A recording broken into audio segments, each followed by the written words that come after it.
Welcome, everyone. Hello. I see familiar names.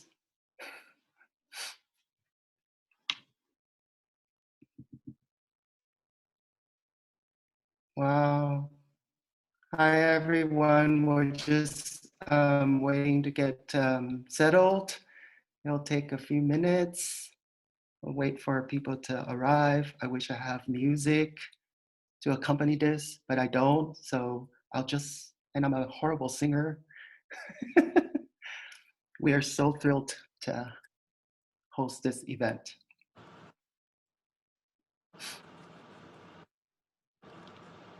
Welcome, attendees. Oh, look at that list. Hi, everyone. It's a good list, huh, Diego? Oh, it couldn't be better. Yeah, we'll just wait a few moments to get everyone settled, get cozy. This will be an evening of conversations, much needed conversation. In case everyone's wondering, my name is Natapun. I'm a staff member at SFAI. I should have.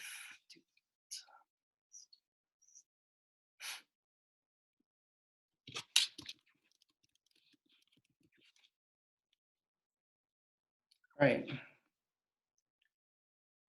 think I will maybe wait another minute and then I'll get started.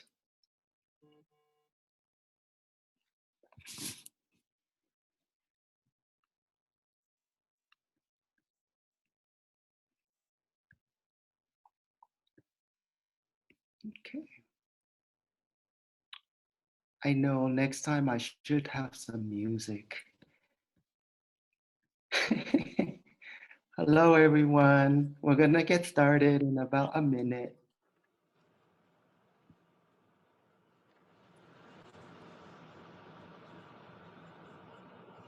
Diego, what do you think? Christian. Oh, this is going to be great. I'm looking at the list of all the attendees right now. Hi, everyone. Thank you so much for joining. Look at you guys. Oh, my gosh. Yeah, this will be a lot of fun. So welcome, everyone. I think, we're not quite at capacity, so I think some people are still joining us. But in just a second, we'll get started on the introduction, and then we'll dive right into the panel itself. So just to let you all know, the people who are attendees, you're welcome to, if you have any questions, just start typing them into the Q&A at any point that they pop up. If you have any that you brought with you to the table to start some conversations, feel free to type them in whenever, and we'll address as many of the questions that come in as we can in the amount of time we have. So in a bit, we'll go ahead and get started, say our introductions and stuff, and then dive in. Great. Well, I have the attendees here. Welcome, everyone. I just want to go over some housekeeping. Back of the house, this is a simultaneous English-Spanish interpretation that we are offering this evening. So if you are using, and I know my colleague have been posting instructions in the chat room, if you are, I highly recommend that if you are an English speaker, to scroll down, if you're using a computer, to scroll down, and there should be a globe icon with the interpretation sign. Select the English language if you wish to be in the English room. If you are a Spanish speaker, you can select Spanish room.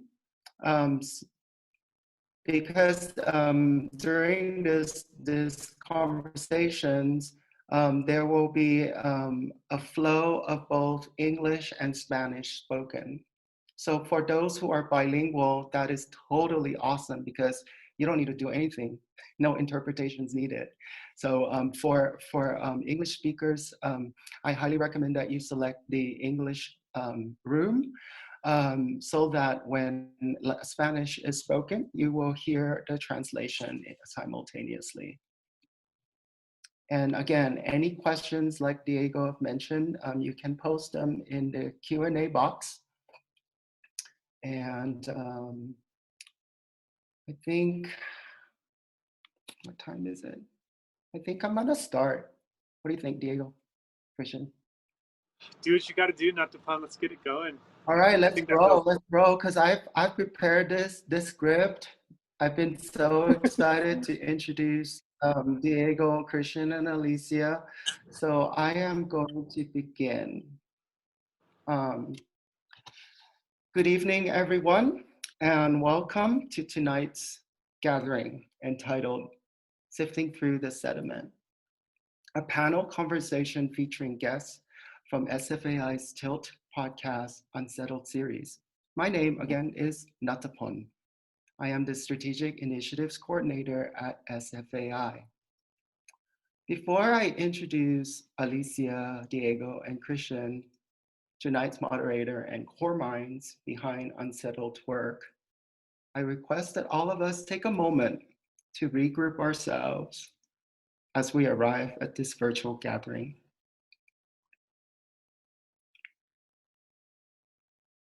To start with, I share with you a practice taught by my parents and their parents.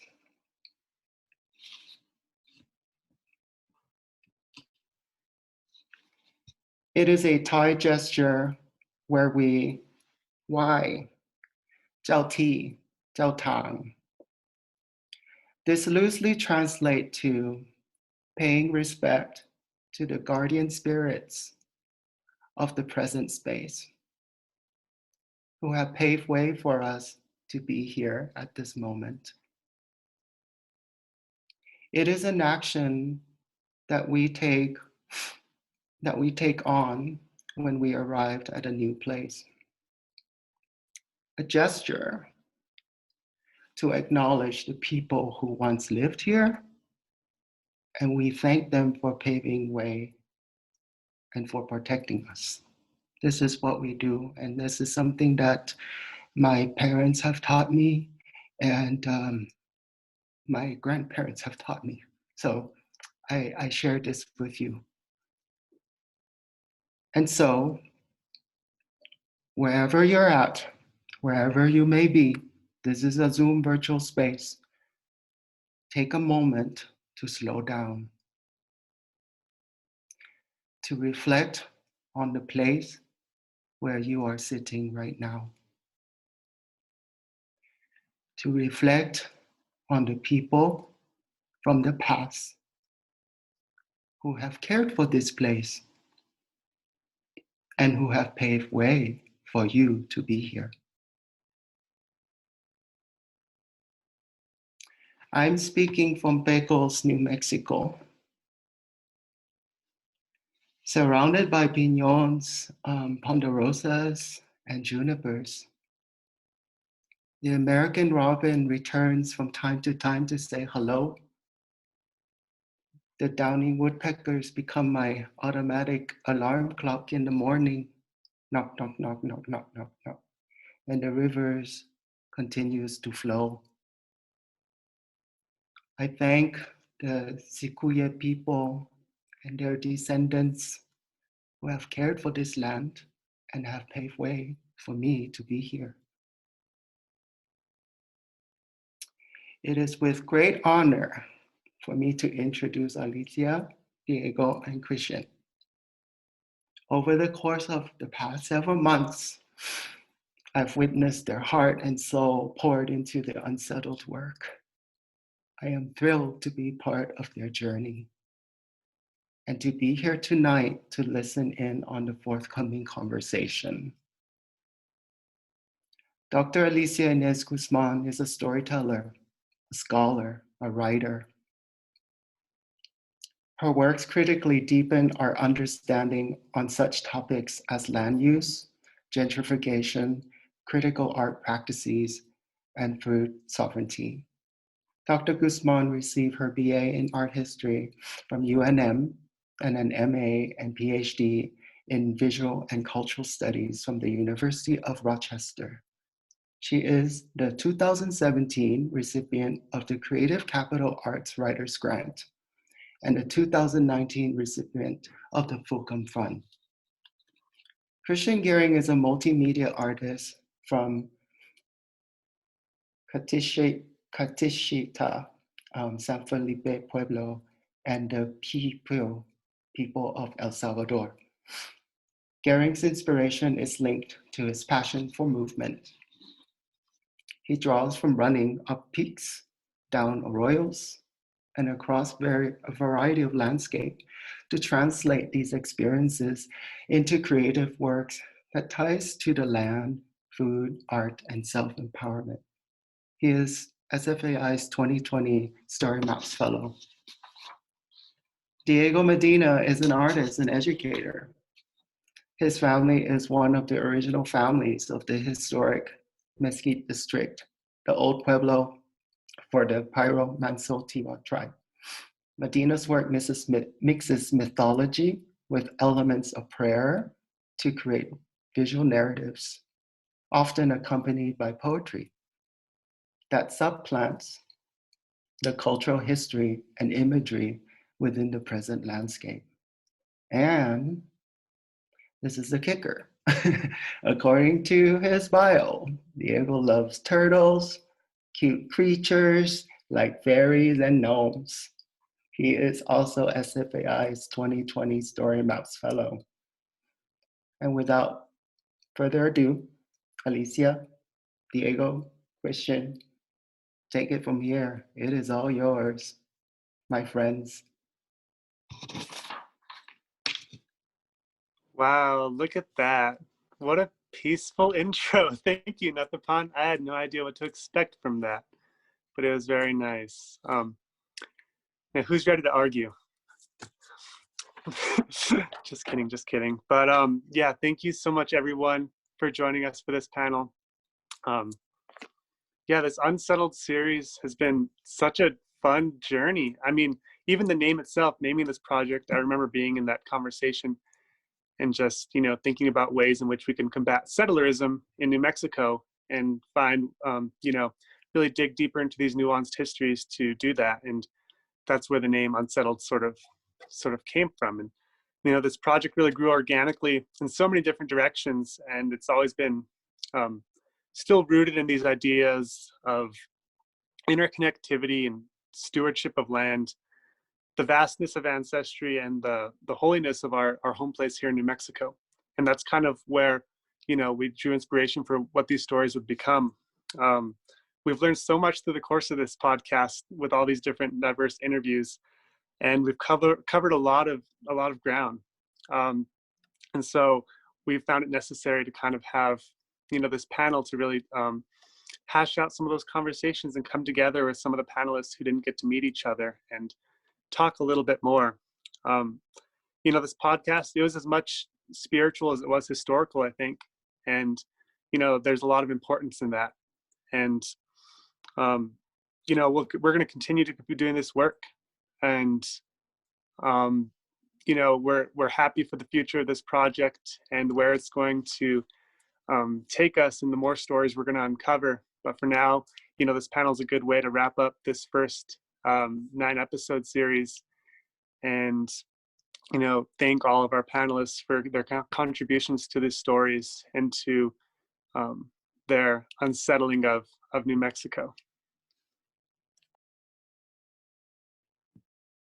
Yeah, and to further that is within the discussions that have been held with many of these panelists that are going to be sharing in their stories, the experiences, and perspectives, we felt that being in space with them, it felt as if they were all communicating to each other in a way where they're trying to understand the complexities and sometimes the simplicities of how we can relate and be better relatives for each other.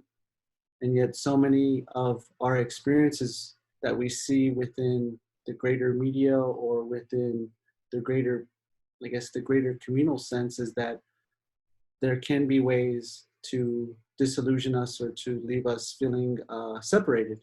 And yet we felt that through many of these conversations we've had with many of these panelists and beautiful people here is that they've there is the need for connection, the need for paying homage and paying respects for those that are doing work within our community, but also those that are also still coming to an understanding of where they want to call this place home, whether it be New Mexico, in the northern part, the southern part, or regionally.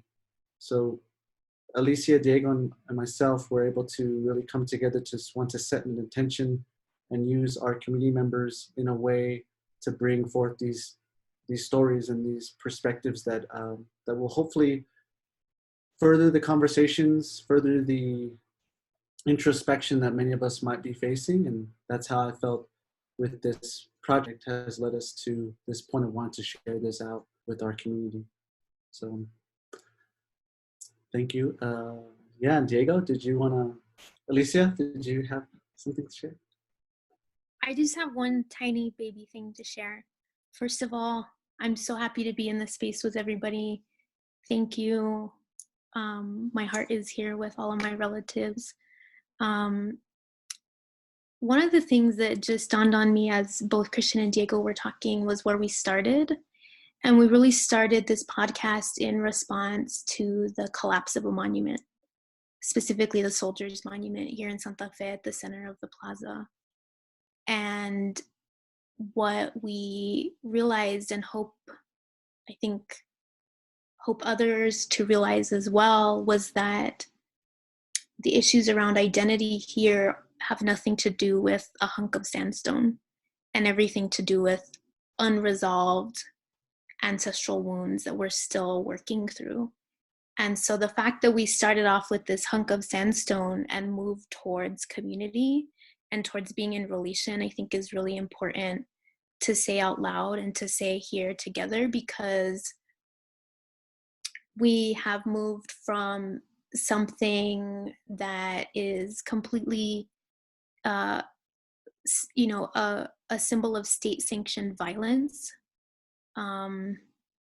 to hopefully a model of being together in community where we don't necessarily all have to be in agreement, but we can share space and acknowledge being relatives together. And I think that that's really powerful, and acknowledge all that means. So I just want to remember where we started and then where we're moving towards, and just to say that we have not released the last episode.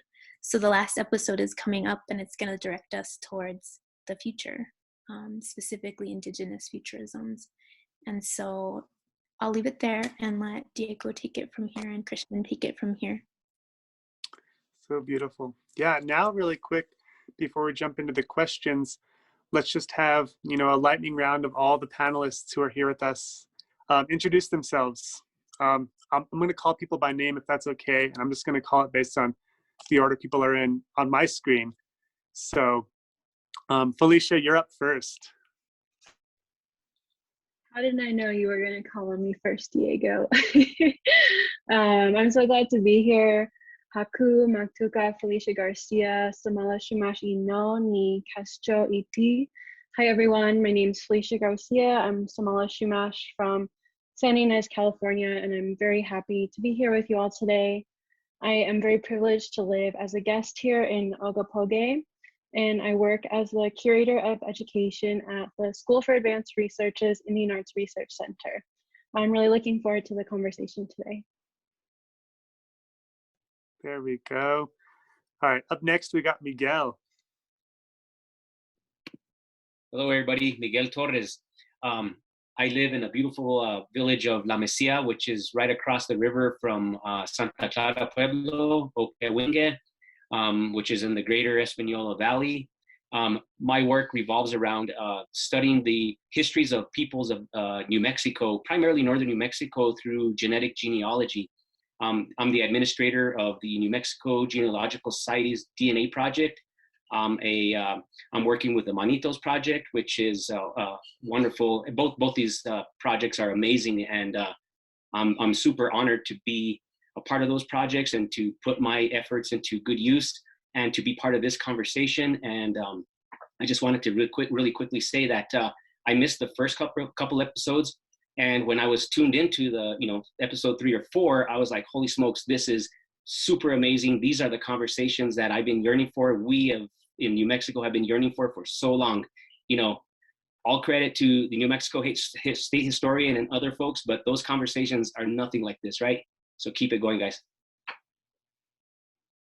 So sweet, Miguel. Thank you. All right, up next on my screen is Arte.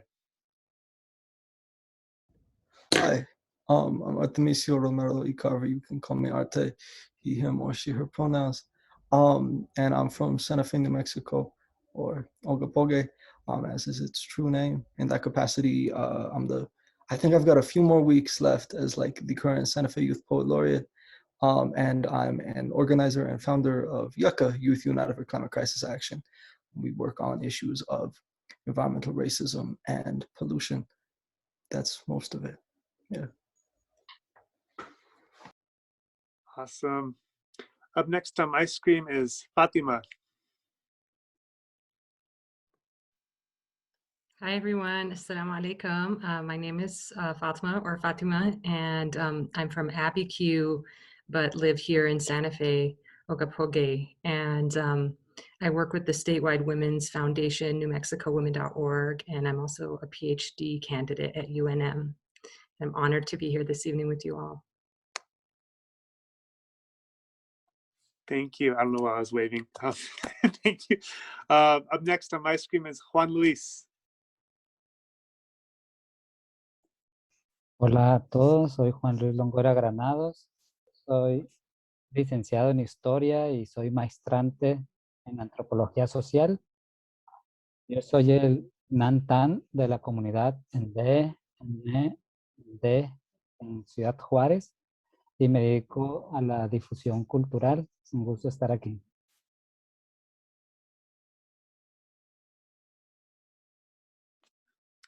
Thank you so much, Juan Luis. Up next on my screen is Moises. Hanzo Shike, Amraweka, Kyovo, de Carne. I'm Moises Gonzales. Hello. Good evening. I'm from Carne, which is the Spanish, the Genízaro land grant of Carnue, and which is Carne in Tiwa. But I had to come down to the University of New Mexico at the School of Architecture and Planning, where I work. So acknowledge the Tiwa, the place of Isleta Pueblo, where I'm talking right now. And I don't have the best internet at home, which is in Tijeras Canyon, about 10 miles east of here. And I'm looking forward to our conversation.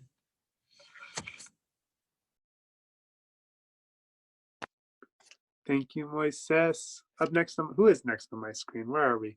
I see Christian. That's not right. Beata, there you are. Nsingihun, Biatgindi, good evening, with your respect. My name is Beata Tsosie Peña. I'm from Santa Clara Pueblo, and I also grew up in El Rito.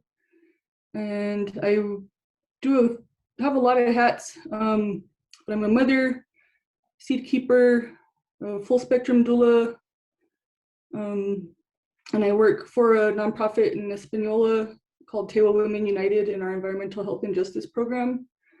So yeah, I do a lot of things. It's good to be here and see all of you. Thank you so much. I think next on my screen is Samuel. Umbiagandi Sengiteiri Takiribo. No Toahoa Ogui, Hera no Americana Hoa, Samuel Villarreal Catanach, King no Hoa, also Wage or Winge Iweri Omo. Good afternoon, good evening, everyone. My name is Samuel. I come from the Pueblo of Poaki, but I have a lot of relatives and family in Ogapoge, as well as the general area of northern New Mexico. Currently, I direct the Tewa language department at Olsoaga at Poaki, and I also serve on the board of the Santa Fe Indigenous Center. It's really great to be here with everyone.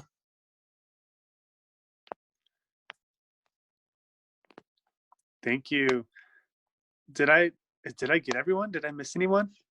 I think that's everyone. Are we looking Christian? Was that all of them? Yeah, it looks like yeah. Cool.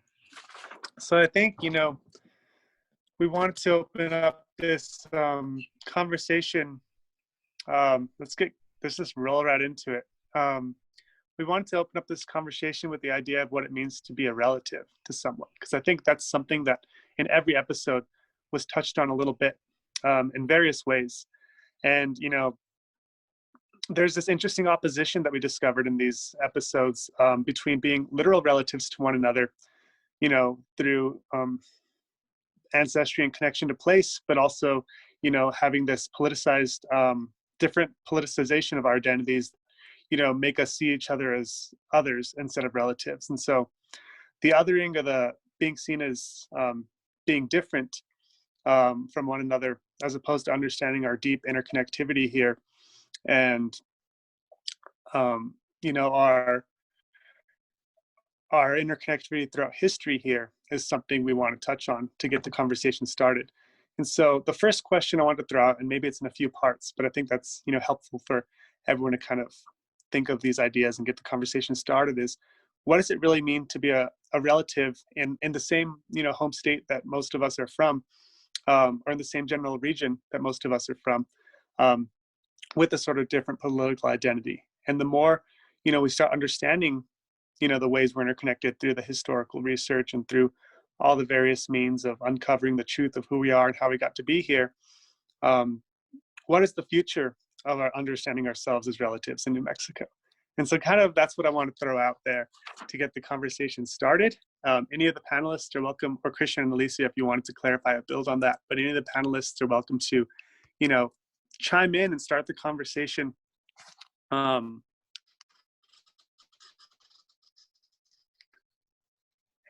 And kind of hash out what like that to all speak. means, because that's an important aspect of what.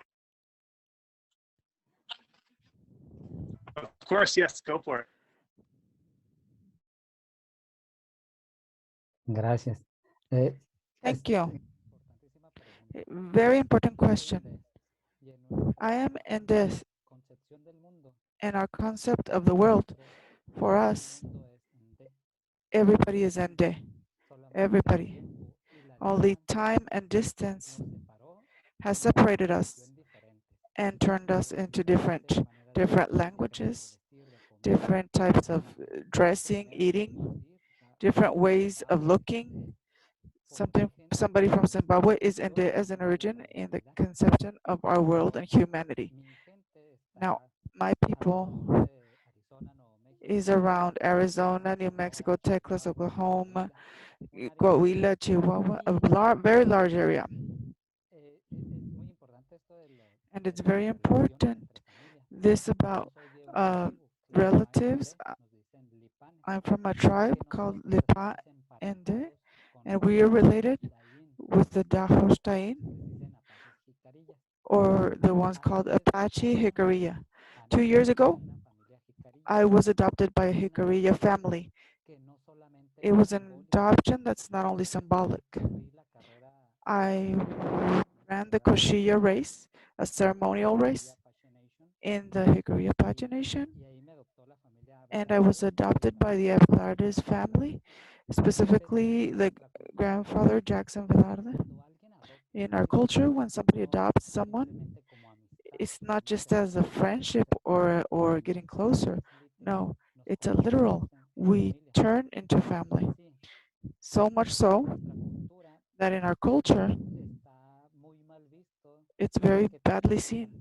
If you get married with a relative, like with your sister or your daughter or something, or your cousins. So no.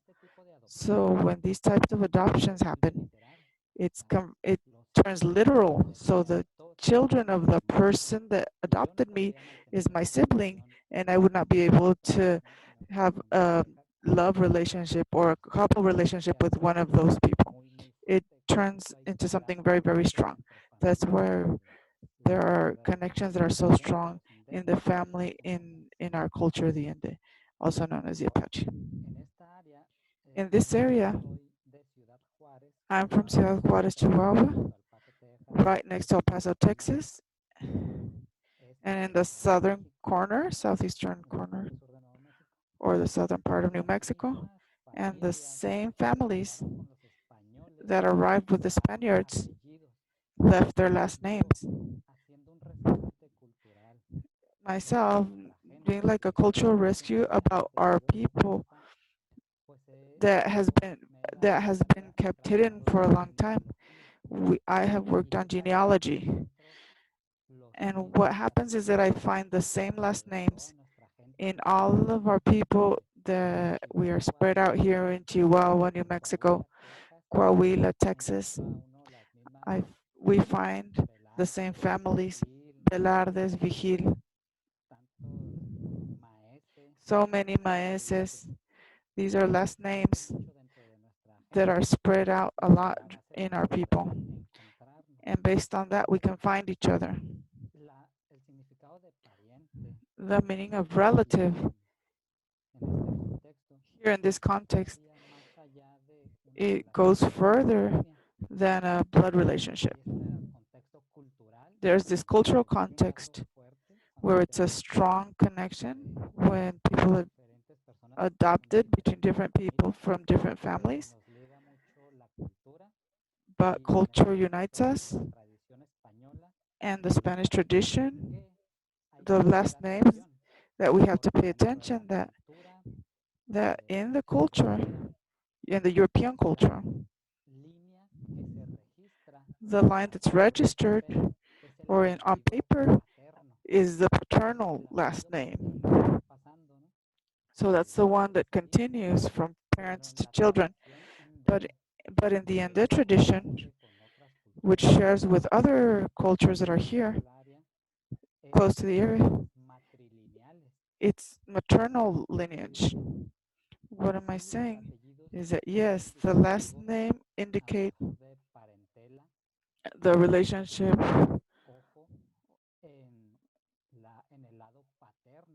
on the paternal side, because that's the last name that's registered. But the maternal last names are lost. And in our tradition, which is maternal, matrilineal, and local, those are the ones that should be conserved.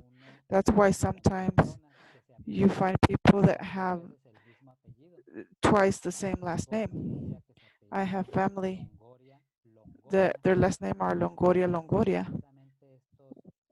without this being relative necessarily, because it's the maternal line, the one that counts. But in this registering, it's the paternal last name that is the same, and that's very different from being family. That's my intervention for now.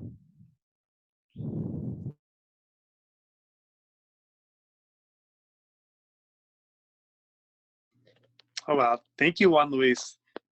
That was a pretty, I loved a lot of what was said about, what it means to be a relative and how, vast that expansion goes. I don't know if anyone has anything to add to that or build to that or say to that.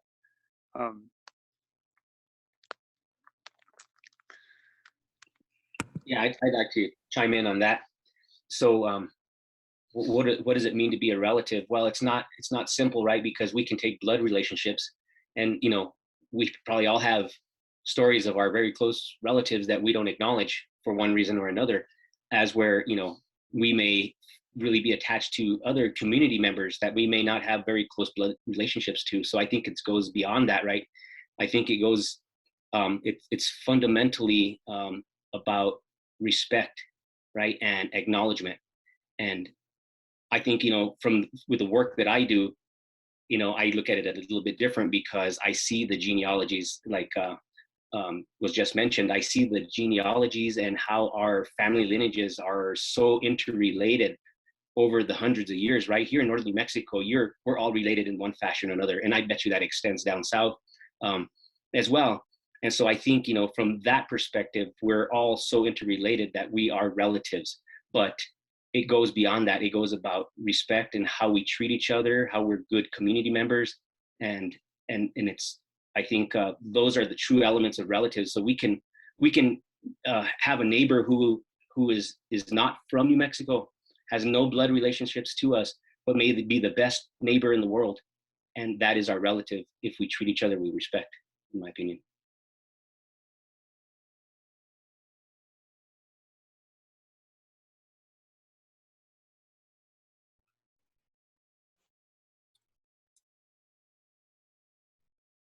This is Samuel. To echo what was just said, from a Tewa perspective, and the way I'm learning Tewa and using it is exactly that. So in Tewa, you call someone your aunt, who's your actual aunt, the way we think of aunts, but you would call any woman who's older than you your aunt, regardless of how closely you're related or not related. And I think of like, why would Tewa people do that? Why would they use the same term for different people of extending relations? And to me, it's exactly because of that. If you call someone your grandma and they're your biological grandma, but then there's an older woman who you're not related to at all, but you also call her grandma, and you grew up like that, you're going to have that same level of respect and treat her just like you would your grandma, regardless if you're actually related closely or not. And so, yeah, I think regardless of the culture we come from, it goes back to that respect, and that when we think in a Western framework of relations, we often put barriers and extend our relations outward. Like, oh, that's that person's grandma over there. We're not related to them at all.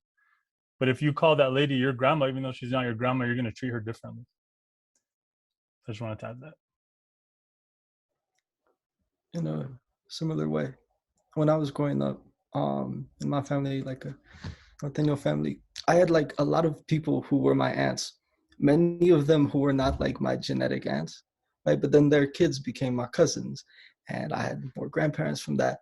And it was based on the emotional bond that existed between them and my mother, right? And that's how that definition of aunt was set, at least in our small community.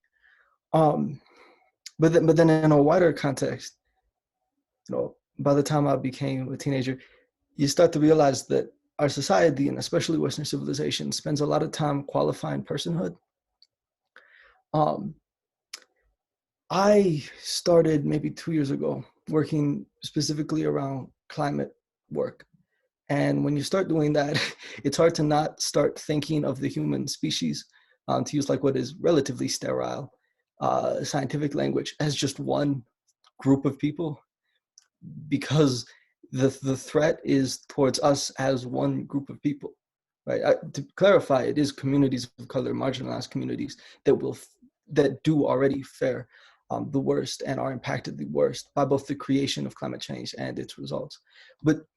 But together, by 2045, by 2050, we're looking at what scientists estimate as like a high existential risk to human civilization, which is a relatively technical way of saying that there could be no more humans, right?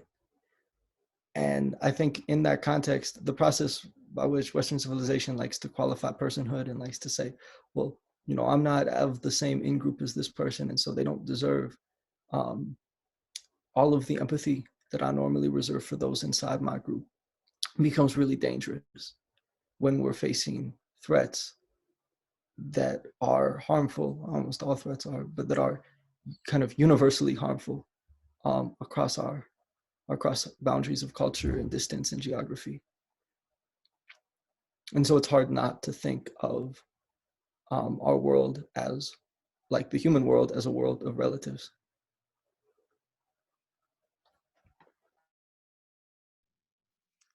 Can I add to that? Yeah, I think that was really great. And based off of what you're saying, right, and everyone else has said, I think that we often think of the idea of relative from this really Western lens and forget that non-humans can be relatives as well. Plants, animals, other elements. And I think when we forget that being a relative doesn't necessarily mean being a human, we forget to respect plants, animals, place. And just as Miguel said, I think it's an idea of respect in who and what we care for.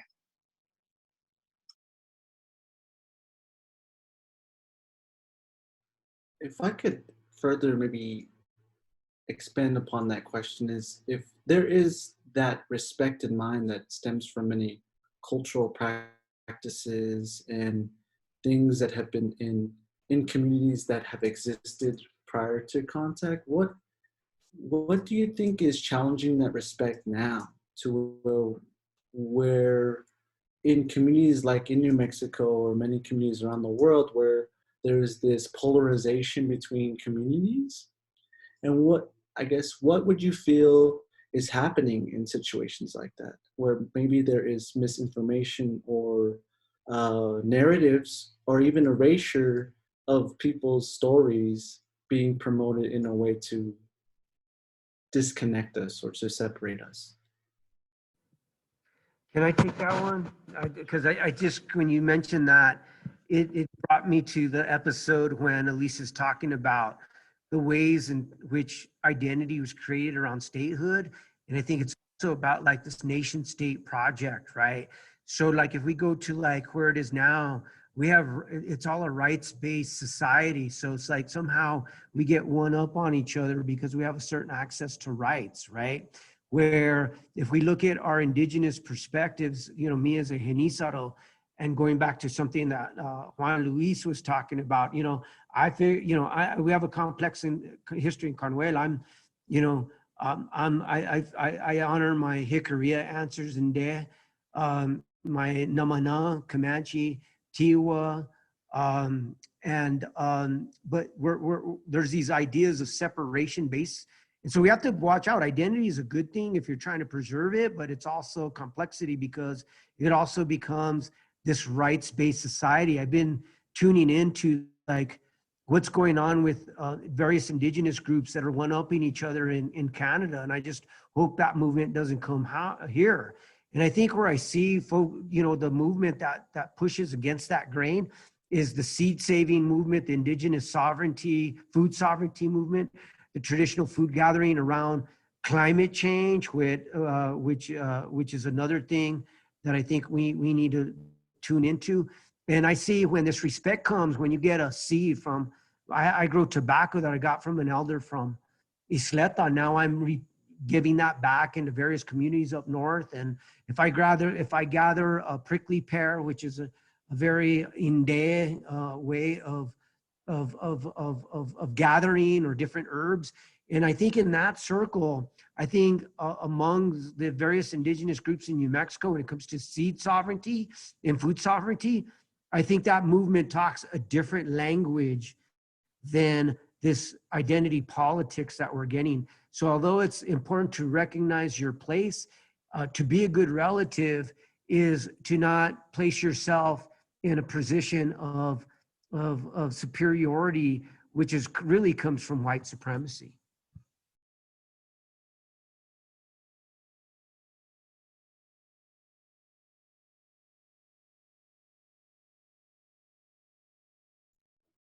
Quisiera tomar la palabra. I would like to speak if you would allow me. And to talk something about that Alicia said, what she said about plants and animals and our relationships. In the story of our origin of our people, it tells us that we used to live under the world, underground, and all humans spoke the same language. But these humans were not just people who are here, but there were people of one single foot, such as like plants and trees. There were people of 4 feet there that we now call animals, and we all came out together from that same world as a single family. And so just like at some point we all lived together and we were all one same family, one same unit, including the rocks and minerals. That's the example. It's an example for us as people, as communities. We need to learn to live together. As Moises mentioned, he was mentioning the groups in Canada who are fighting amongst each other. Here in Juarez, we have a city where there's a lot of migrants from all parts of that are coming from different parts from Mexico, and there's times that I see them fighting amongst each other, and that should not be happening. If we can provide something as a community to other communities, whether it could be to teach them to live together, to live in an orderly fashion, to have good living, we should do it. Many people coming from South Mexico, they come with their own ideas of agriculture. Of course, it's for different climates, different from New Mexico, Texas, and Chihuahua. We have the Chihuahuan Desert. We have different types of plants. They're different from the Tropic of Cancer plants. And so we could teach them how our ancestors were able to survive thousands of years in this climate and this territory. That's what I wanted to share. I wanted to share something too that I've been thinking about a lot, and how we other people. And you know, what white supremacy teaches us to do is to internalize the mechanisms of white supremacy. And one of the most powerful mechanisms of white supremacy is erasure and amnesia. And we talked about this a lot in the podcast, but specifically self-erasure, which is violence to self. And when we commit violence to self, then we will necessarily commit violence against communities who are like us, right? We'll project that outwards. And I think the othering, you know, and the kind of like the binaries that we create and the political othering that we do comes from a place of self-erasure. And that to me is very tragic, because that means we've internalized white supremacy. And that means that white supremacy has won, or that it has worked, right? And so I think in order to come to another realization about being relatives and being good relatives to one another, is we have to acknowledge the parts of ourselves that white supremacy has taught to erase. And I think that that's the first kind of step. And this can happen in all directions, right? Like you can erase all sorts of parts of yourself, whether it's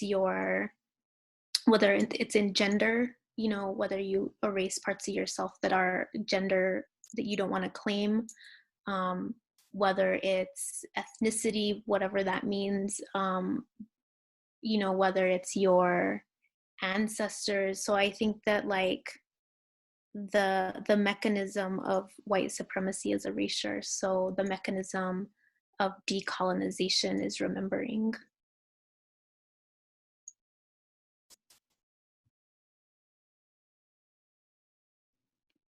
I'd like to amplify a few things that some of you have said. And one is like, you know, Juan Luis talked about, you know, how we're made up of the earth, and that's the proof is in our biology, right? Our chemical composition is exactly that, and it's proof, right? We come from the earth. So that's just to amplify what Juan Luis said.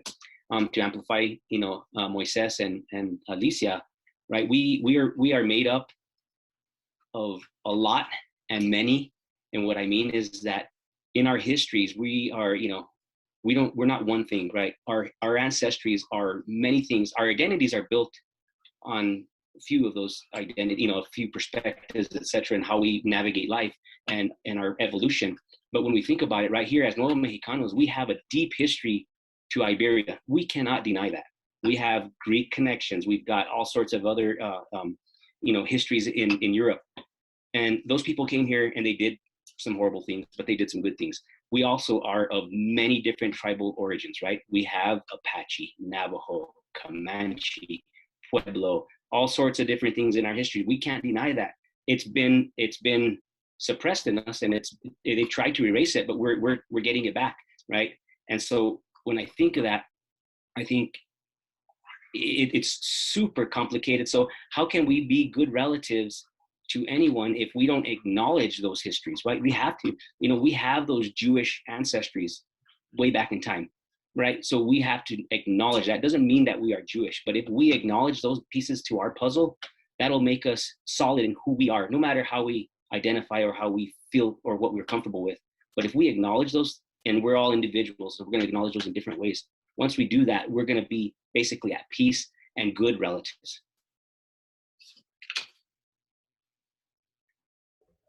The US, right, has a racial caste system. And in order to maintain that racial caste system and to have a firm hierarchy in place, it racializes groups. And the process of racialization is like an essentialist one. You want a single thing that a community is, so then you can fit them into a given hierarchy, and oppress and marginalize and harm and kill on the basis of that single thing that you fit a group into, which is really tricky, because at least in my experience, I've never found anyone, and I know at least for myself, my identity, especially as you mentioned, Miguel, as a Northern Mexican, my identity is not a single thing. There isn't a single ancestry that I can cite. And the fact that like the cultural legacy of both colonizer and colonized in Northern New Mexico, and then even on a larger level, the like complex cultural legacy means that very few people, if anyone,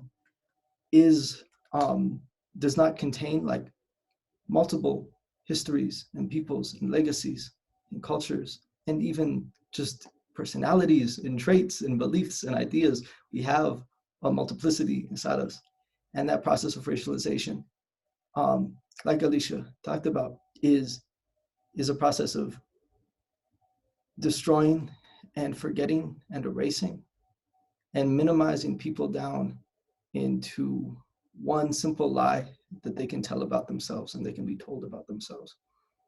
And then it is really tragic for me as a Northern New Mexican. I think the single lie that we've been told about ourselves is Spanish, right? Not that there isn't Spanish heritage, absolutely is. But the idea that that is a single summation of our culture and our history and our identities is an act of erasure. And it is really sad when I mean, even me being born in the generation I was, it was the only lie I was given in the place of an identity. And it felt so insufficient, and it still does. And I think, you're right, Miguel, that like actual recognition of self, actualization, to put it in like European therapeutic language, is not possible when you've got a single idea of who you are.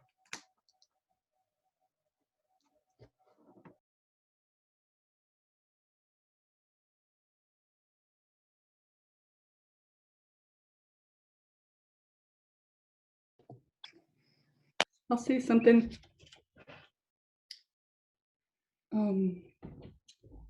So I was up this morning at 5:30, had my partner make me a fire outside, but I was in a Zoom ceremony for my first Zoom ceremony with our relatives from Guatemala this morning.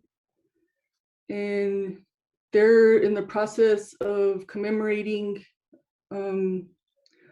large-scale massacre of their people and their villages in our lifetime. This was, I must have been maybe 4 or 5 when that was happening to them.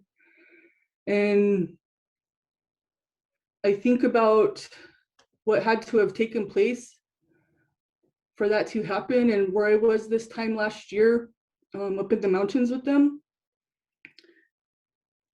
And just what would it take for militarized men to do that? And I won't talk about the horror of it, but just this, I'm just honoring the space I'm in today. I'm gonna be holding this for like the next few days.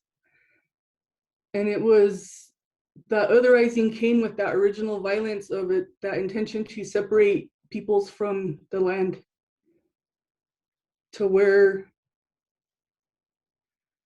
not recognizing spirit or soul, or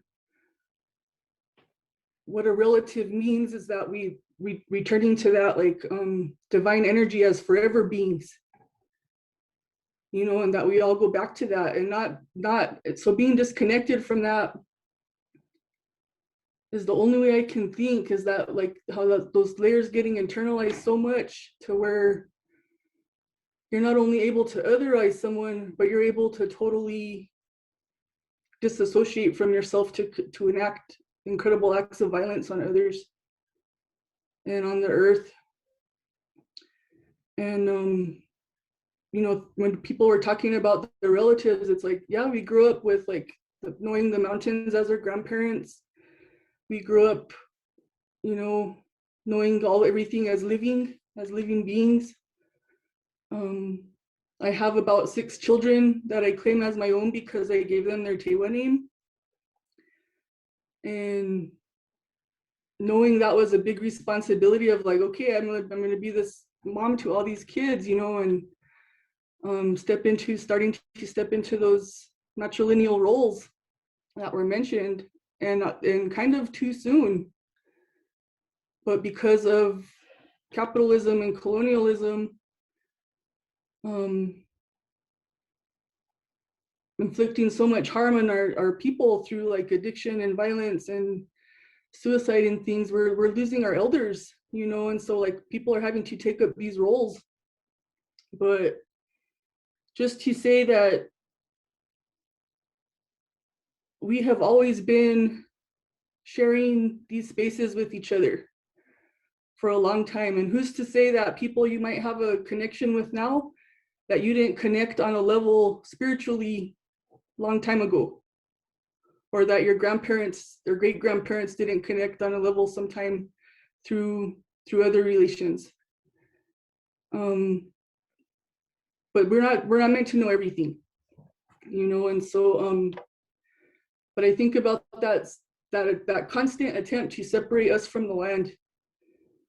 And if that starts to succeed, if we start to go along with that erasure of the place of the land you're on, and that carries on to the people who are part of those ecologies, who are, and you know, and humbling ourselves in that relative state of mind of humankind, to knowing where we exist in the natural order of the universe. You know, that all of these relatives that are non-human preceded us in the scale of time on this planet.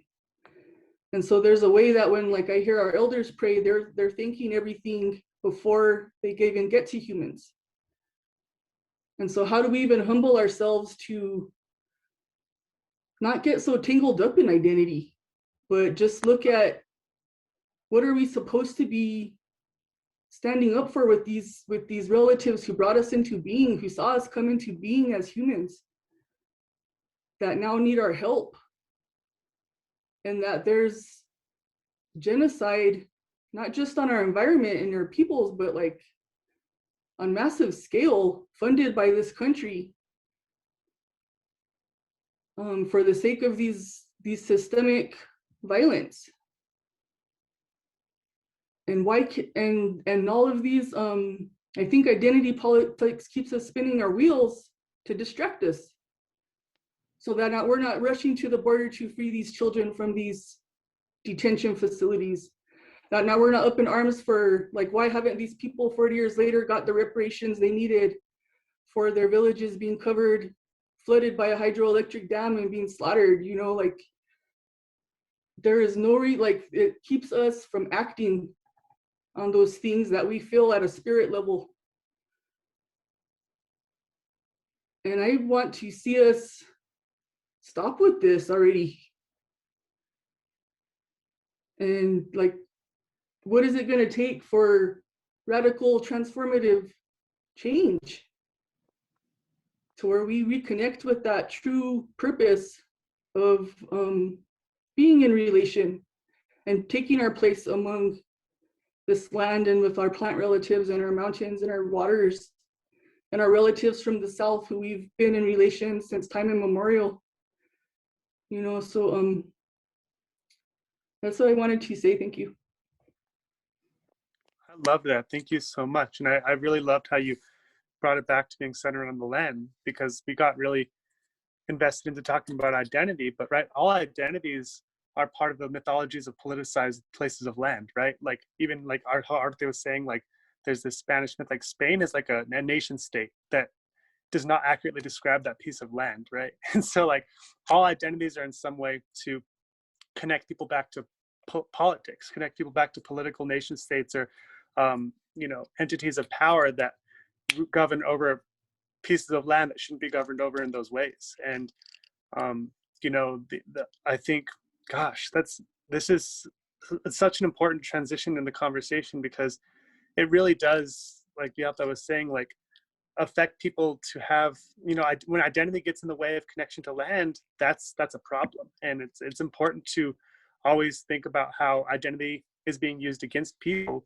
to make them feel like they don't have any connection to the land and the spirit there and the stewardship of that place, right? Because that's ultimately what's most important. Like it's not about anything else at the end of the day. It's about, you know, really understanding all of our role in, you know, really sacred spiritual stewardship of land and place, and how we all work together to do that. And, you know, when one person has an identity that's transfixed to a nation state that's overseas, even though they're living here, that's a problem. Because for one, it's erasure, like Felicia and Arte were saying, and everyone else was saying, it's erasure of self, and it's harmful to that individual, but also it's harmful directly to the land, because that person can't develop that, you know, sacred responsibility to the place they're at, and that they literally have connections to ancestrally, and that they're on, and that they need to really steward. And so I think, wow, I really appreciate what was being said just now. And I don't have a question to follow it, but if anyone wants to build off of that, I think it was really important stuff. And I really appreciate, you know, recentering it towards the land. I wanted to just first honor what you said, Beata, and just how profound that is, and the healing that you were holding today, and what that means. And just also that I appreciate you expanding our idea of relatives beyond the borders of the United States in that way, just like Juan Luis, that these borders are new and they don't contain what it means to be a relative. And, you know, while you were speaking, I was thinking this current presidential administration, before even getting our stimulus package out, managed to bomb Syria. And what does that mean? You know, where do our relatives begin and end? And what does it mean to be on the receiving end of connection from this country in such violent ways, which so many people are? And, you know, a lot of the way that I see, you know, being a relative and the divisions when we're not in right relationship are informed by, you know, a Muslim spiritual perspective. And, you know, there are Muslims everywhere. And I was with a teacher recently, and she said, you know, she was explaining, wherever we go, the first thing we do is we have to know where we are on land, so that we know the direction to orient to pray. So we have to know whose land is this and where am I, literally physically on this land. And then the next thing we have to do is find water. And it's kind of purified water to wash with. And so it's really profound, because you're in relationship first with the lands and with the water in order to be in right relationship with yourself and what's sacred. And so when I think about being a good relative, and then when we're not, you know, it's like, first, how are we relatives to ourselves? And not in an egotistical way or in an egocentric way, but kind of like Alicia was saying, you know, what's our story of place? How are we here? You know, what brought us here? Whose land is this that we're on? And what's our ancestry? And then within that, where do we carry wounds or shame? And I think only then, once we've done that work for ourselves, can we really orient and be in right relationship with others, you know, and not project our own wounds and shame around things like identity and place onto them. You know, and I say that as someone that only, you know, I was born here, but I'm one generation deep. So knowing, you know, both intrinsically that I do belong, you know, I belong on earth and I belong as a human as we do, but also knowing beyond that, how do I belong in relation to others, I think is really important to orient, you know, first right relationship to self, and then how do we be relatives to others? Yeah, to further share in that, Fatima, and again, Beata, thank you for sharing what you're holding and what you've been brought into. And it kind of, yeah, leaves me feeling that we've come so far to be able to be present in these conversations, and yet to some extent when we're in these spaces and going to great depths of what's bothering us or even what is hurting us, I also feel there's some sense of normalization that this is a cyclical pattern. And yet when we're spiraling in this system or this infrastructure, whether it be behind politics, behind capitalism, whether it be behind just what makes up your blood, where we start to think, yeah, there is our cyclical nature of us thinking that, yeah, that we are less than. It's like there's this race or there's this competition that as humans, we either have to be superior, or if we're not, we're inferior. And yet there's no relation to just being in harmony. And that's not only to the depth of, you know, person to person, but it's also in relation to land. It's in relation to how we view the skies, how we view the waters, that we have to be in control. And so much of that is, I feel, coming from a place of for some reason, I even for my own self start to think, where is this inferiority, like less than complex coming from, when so many of the times we just really are looking for help, support in each other. And yet the more we can start to listen and start to recognize the basic things that we need is water, is sun, is shelter, is love from not only ourselves, but from those that look like us and that care for us.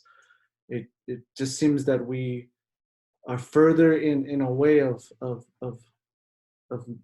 like not remembering that there's still so much to be grateful for, but also to be energetically want to stop these types of patterns from happening within our communities and in the way that we relate to one another, and meaning that from human to human, but also to how we treat our land and our world.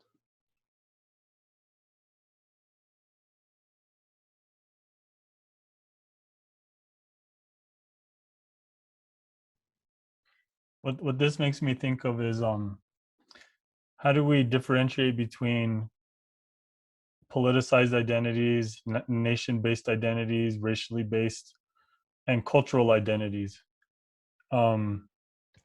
Because I consider myself a Tewa person, although I am very mixed, and I have very, very different parts of my identity that sometimes contradict themselves or otherwise.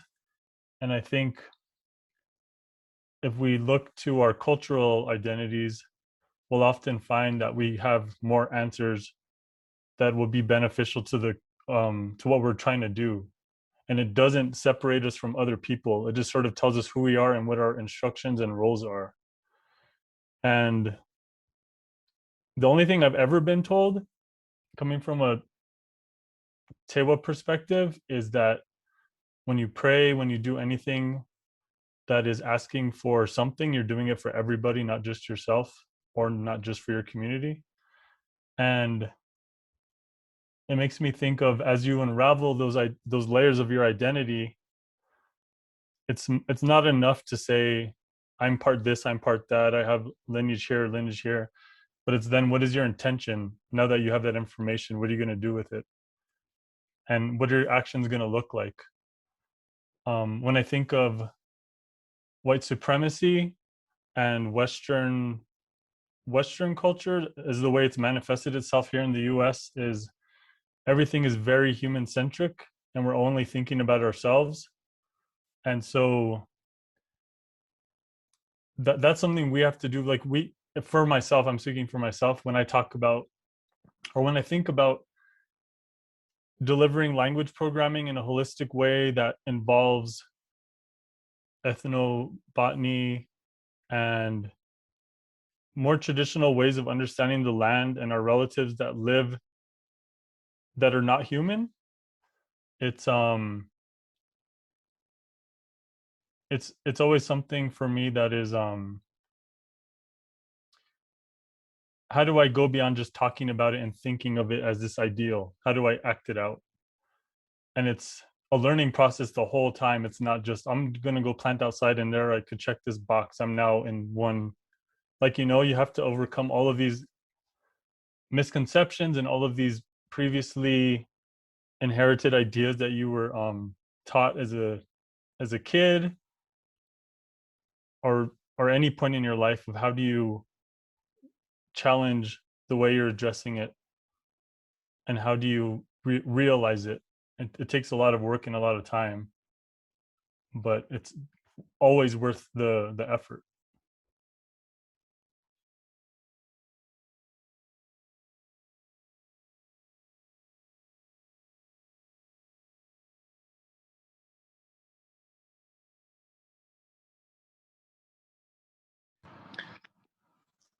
I really appreciate all these spaces we have to breathe during these answers everyone's giving, because it's a good time to think about what everyone's saying and, you know, what they're putting into it.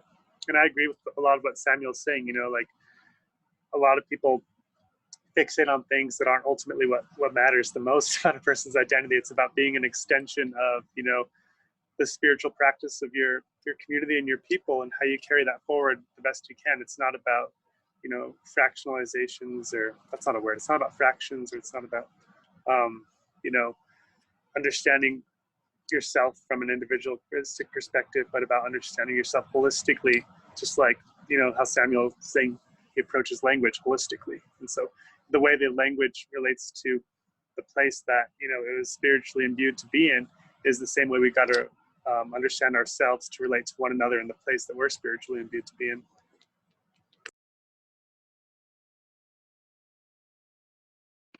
It's beautiful to hear everybody, because we're basically saying the same things in different ways, right? That's amazing, because we all have this different perspective, and I just, as I'm hearing everybody, I'm like, yeah, you know, that's kind of what he said in a different manner, and it's just beautiful. And I think kind of what Samuel was saying is like for me personally, I have spent countless years researching the histories of the peoples of New Mexico through genealogy and then through DNA, etc., right? And it's like, if that's not enough, because what am I doing? I'm just collecting a bunch of data and a bunch of names and a bunch of information. What good is it? I got to figure out a way to make it useful, right? And I think what I try to do is I try to, and I kind of had this goal. It's really hard with kids because kids aren't really interested in this stuff. But I thought, you know, what I really would like to do is use this information to show how diverse we really are, right? And to combat, you know, racism, right? Because it's really hard to have this idea of being, you know, because in New Mexico, you know, genealogies and DNA and histories tell us, right? We're, again, to reiterate, we're very mixed peoples for many generations. And we have all these different elements in us.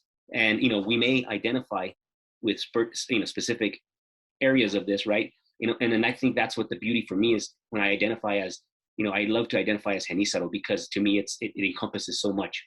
But I can't, how in the world could I be even remotely racist against any of these other, you know, native populations in New Mexico? I can't, because I have that, some of that is in with me, you know, in me, just as my old world ancestors are, you know, part of me. So I take that personally and I say, hey, you know, look at this, we're so much more. Let's get back to that. Somebody mentioned that level of harmony, right? I think that's how do I take all this knowledge and everything I've gained and put it into a way that I can help people come to this realization or a state of harmony, however that is. It's a very challenging, and it's just it's a day by day effort, I think. Yeah, I think two of the titles of our podcast or episodes were, one was Ceremony Out of Balance and Ceremony in Balance. And I think so many times when we come from the cultural understanding is that we realize within communities that have those types of practices, is that was the best way to be in relation with the many things that we depended on in terms of support, whether it be from the land, whether it be from familiar structures, whether it be from astrological and charting the stars to help us understand. And I think there's a recognition, the importance of having that to continually practice, but that could live outside of quote unquote ceremony, that could be embedded in your life as a daily practice. And yet when we come into these current contexts, it's like so much comes around spirit being this thing over here and culture being this over here, and you start to further see the layering of compartmentalizing our existence rather than seeing it as a fluid, a fluid motion of how we can grow and evolve. And I think that leads me to another question is, well, if we are able to reach a point of harmony, how would our communities look? If we are able to recognize the complexities and, if any case, the differences, how would our communities be able to thrive and to be able to reach a point of actually working together?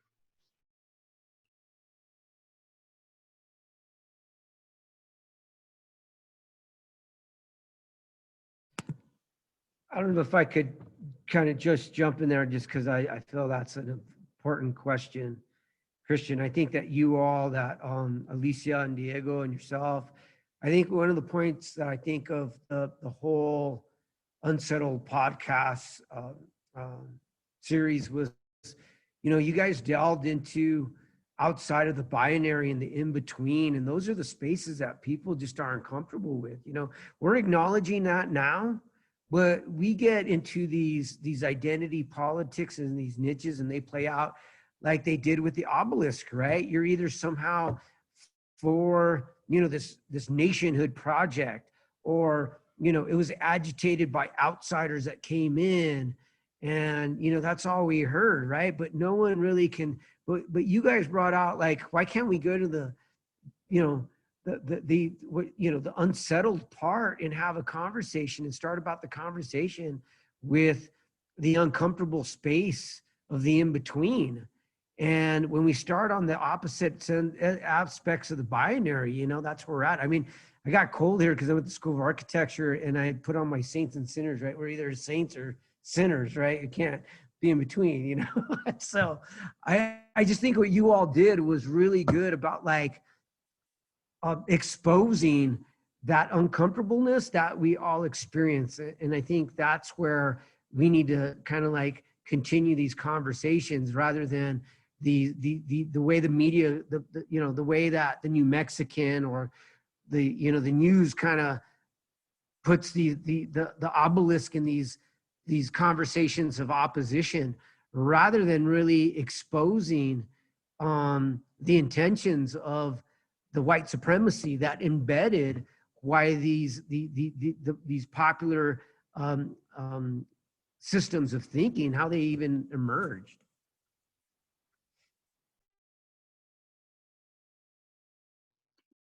Christian, I think your question is so deep that I don't even have an answer for it, right? It's so deep because I'm just, this whole time I'm trying to imagine, if our communities were in harmony, what would that look like? I can't even envision it. That's how hard that question is, right? And I challenge the others to really step back, but think about that. If you woke up every day and it was just, everything was perfect, beautiful, everybody was nice. I mean, that's extremely hard to even imagine. I mean, it's something I think we want, and then that's the harmony between people and everything, right? From, there's so many levels to that. So I'm super interested to hear what the others have to say about that.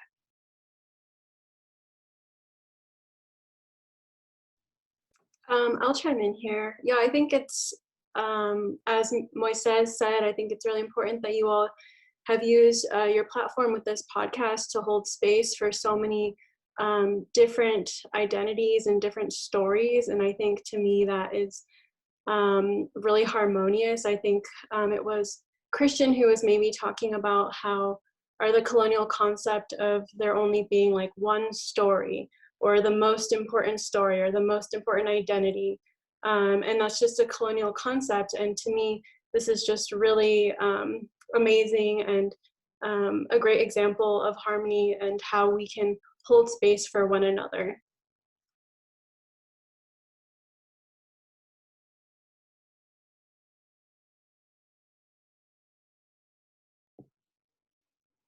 I'll go again. I've been actually reflecting on harmony all day because it was the last request of Don Valentina out in Rabinal this morning as we closed the ceremony I was mentioning.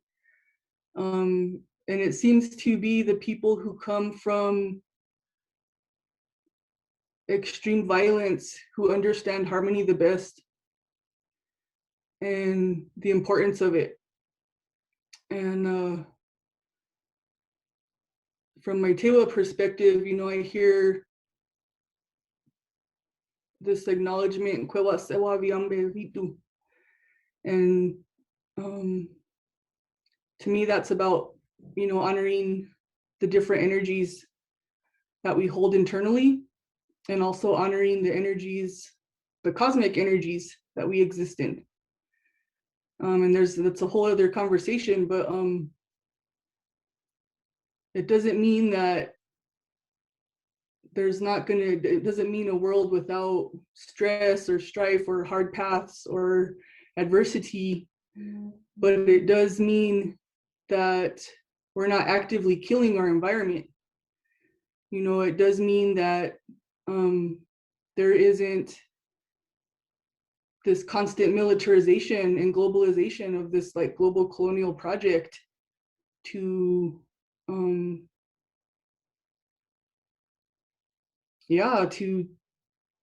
to contribute to our own demise. You know, those things were happening for a long time, but it wasn't at that expense like it is today. And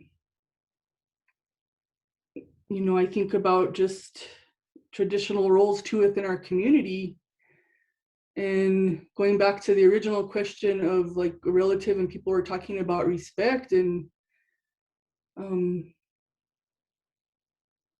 we could present ourselves and our identities however we wanted to another person, whatever that looked like for you. And what mattered was that introduction of who you were was met with love and care and respect. And that meant going into each other's territories in a certain way. You know, that meant not taking more than we needed. It meant modeling our society after those elder relatives that know about harmony and sustainability, and taught us those things through just living within forest systems. The ultimate model of sustainable energy is a forest, right? And you look at some of those oldest beings within those ecologies, some of them 3 billion years old living underneath the soil. We talk about our emergent stories, right? From the soil, survived 3 mass extinction events on the planet. And what is their way of being in the world is through collaboration and cooperative systems. Not this survival of the fittest, not like all of these things, these false narratives that were pushed on us. But they figured out the best way to survive on this planet was through cooperation and helping each other. You know, and I'm thinking of mycelium networks that live in symbiosis with trees in the forest. And so we look at all of these things and how they, we weren't meant to exist in silos as humans. We were meant to live with all our relations, helping each other to live and thrive. And if somebody needed help, we would give it.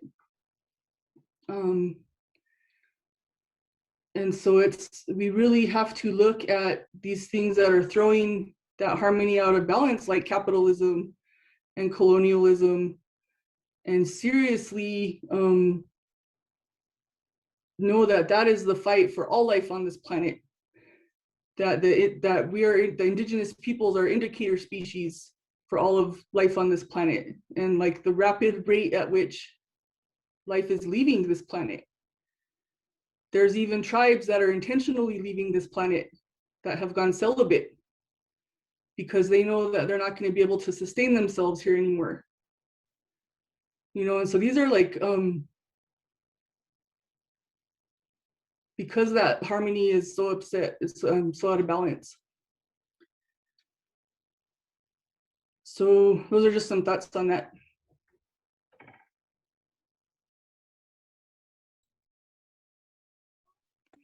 And I think the result of that out of harmony and balance is reflected in our communities. We have so many people addicted, right? Addicted, on the streets, homeless. It's just, it's so sad. And I think, you know, that's definitely the result, and trying to fix that is really difficult. But I think that's a real core fundamental task that, you know, those of us who have this interest, you know, should really work towards, is to heal and recover those, so that those kinds of people that don't, you know, I think most of us here, right, we're here because, you know, we're doing well, and we're striving to do well.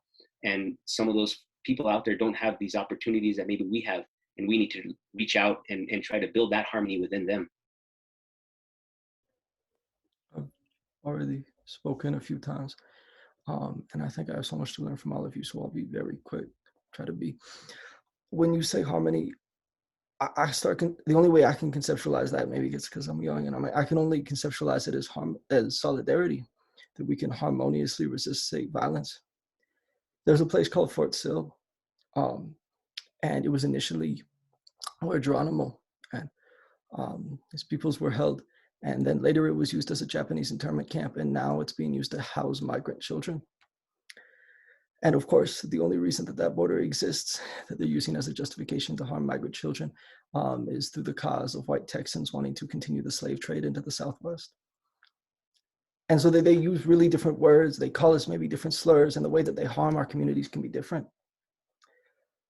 But the process of colonialism, right, it separates you from the earth, and then it separates people from other people. And it makes it hard to identify that it is the same force doing that time and time again. It's literally the same building in the case of Fort Sill. And it's white supremacism. And it's a attack dog of capitalism. And so I believe that, like, we have the capacity as people with a want to preserve life to harmoniously resist in solidarity white supremacism. And that's I know it's not a utopian project, it's just the most immediate thing that I can think of. Yeah, I felt like when I posed that question, it could come off as, what is a utopia? What does the perfect community look like? But I think to build off of Beata's point is recognizing within harmony, there is chaos, there is moments of having uncertainty, yet what are the practices that help realign oneself with values that honor our lives, honor all life.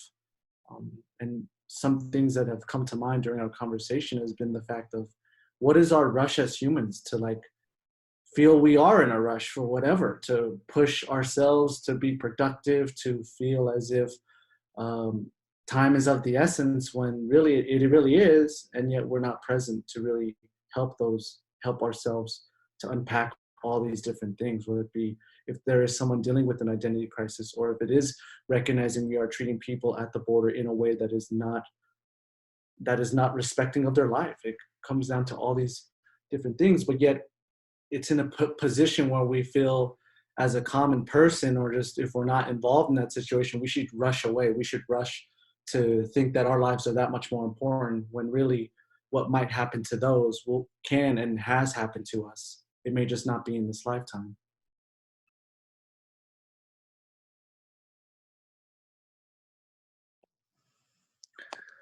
Yeah, I do appreciate that question though, Christian, because it brought out such amazing answers. Like, everything that was just said is so importantly profound, and I think everyone really felt that. I just wanted to make a quick reminder to everyone listening. It's 7:30, so now's a good time if the audience has any questions for any of the panelists or for all of us, to go ahead and type those into the Q&A.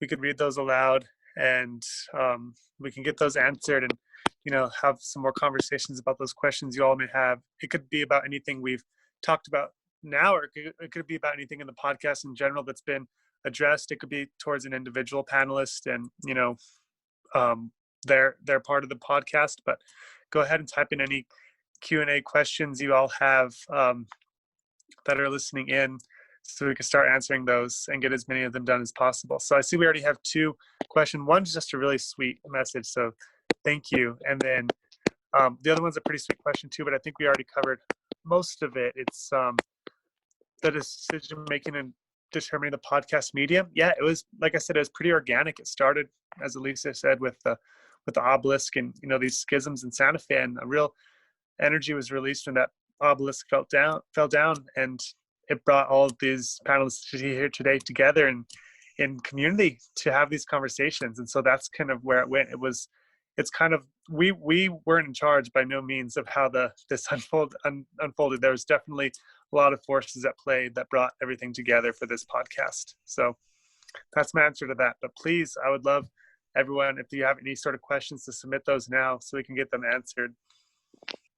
Yeah, I'd like maybe if Diego or Alicia could expand upon I think our first intention to actually talk about the obelisk.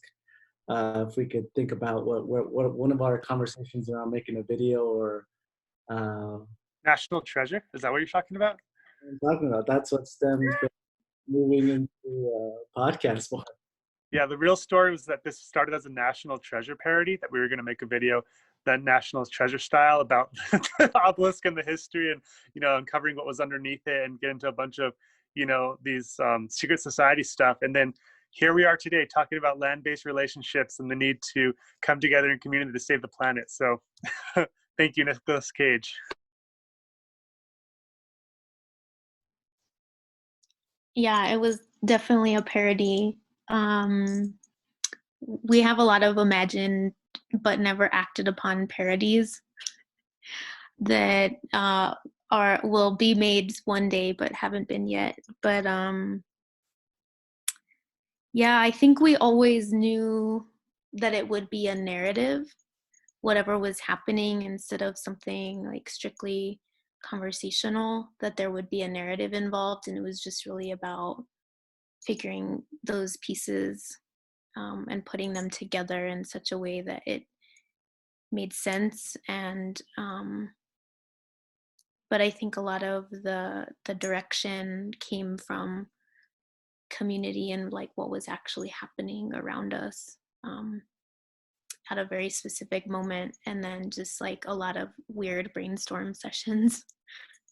But I think there were a lot of forces, and I think it, as it carried on, it became more mystical in some ways, and more spiritual, and more about spirit and place and land. And so I think that kind of directed us, as well as getting closer to ancestors, whoever those ancestors are, and feeling a certain amount of presence, which I certainly felt like through the podcast, a certain amount of guidance from ancestors and from place, and from that I couldn't really articulate, very gracefully, but that were really part of me, and part of like a very part of the way that like we eventually told the narrative, I think. Exactly. We did get one question from Tony.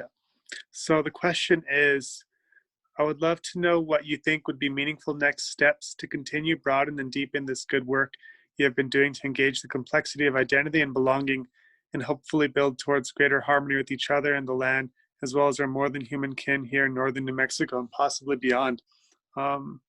Next steps to continue, I think, is just continue to let it be organic in how we bring community together. I mean, ultimately it's a podcast, right? But our goal beyond being a podcast is to do this, bring community together, maybe people who've met before, people who haven't, to have these conversations and to be relative to one another, and continue that momentum to not only unpack the nuanced histories, but ultimately to fulfill everything Beata is saying, truly, about how we relate to land here and how we, like Arte was saying, how we literally save the planet, and just those small steps of, starting with what we know, the facts of history and, its complexity, and telling those stories and making relatives because of it. I don't know if Christian, Alicia, or anyone in the panel wants to answer that question or add to it, but if not, I'll continue reading these questions. So let's see. All these questions just really sweet, like messages of celebration. We do have a kind of question from Jason Garcia, who was on the podcast, and we actually had this conversation over text, like joking around about having a director's cut of various conversations, because yeah, there's so much content. Like, if you can imagine, every single conversation we had was 1 to 2 hours long with every person we interviewed, and then we had to like slice and dice and then put that into a narrative. And so then there are like so many things that get left out that are really beautiful. And so like there's a whole other version of the podcast out there with different other things that people said. But like, yeah, I envision adding additional content, and this could be a way of like deepening the conversation. Like, the musician David Garcia actually played several tunes on his violin that were songs for Matachines dances, and we ended up including maybe 30 seconds of what he played, and it's like finding a space for all of that content that went into it, I think is really important. Or even we interviewed Ralph Martinez, who had this like philosophy of the gangster, the cholo, and the thug, and that didn't make it in. And it's just like, that would have been really great too. And, all of the things that just, I have this vision of having how everybody introduced themselves, like as part of the podcast, because like that didn't come in as well, having that as its own kind of separate audio file where we just get to hear everybody introduce themselves, which I think would be really beautiful. So that, I think the possibilities are endless, but like, yeah, a director's cut would be really cool. Well, I think we'll go back to that point of asking that, or realizing that when we were thinking of what to talk about during the time of the obelisk, is like it culminated to us meeting you all. And then I think what could further grow out of that, alongside just like ideas, but like it's really trying to recognize the importance of community voice, and not necessarily relying on professionals or people that have a certain hierarchical name tag to their to how they live their life, but to people that are actually from the places that we call home, and it being able to share that, capture that within a personal interview, but then able to congregate like this to show, I think, what you spoke to, Arte, solidarity, by at least trying to hold space and being in a way that we can talk about these and being open and honest. Then I think the next question was by Belle, and she says, I don't know if I can articulate well this question, but I was wondering if you could talk a little bit about the importance of keeping things local, creating bridges, connecting places, people, beings living with similar complexities across the globe. I feel like that's a good question for some of our panelists. Yeah, what it means to keep things local and the importance of that in terms of, our goals in the long run. Maybe, I know, Arte, I don't want to put you on the spot, but you do a lot of like political work, so maybe you might have an answer for that, but if not, it's okay too. But yeah, that's a good one for the panelists, I think. I have a comment after Arte. I'll make it super short then. Vote in local elections. Your vote matters the most in local elections, and you can directly pressure and, I don't want to use the term intimidate, but motivate greater action than is possible on a federal or even state level. Those people require your votes for re-election. And so if there are agendas that a community organizes around, I think it's the most possible place to make the electoral process even a little bit useful. And I'll pass it.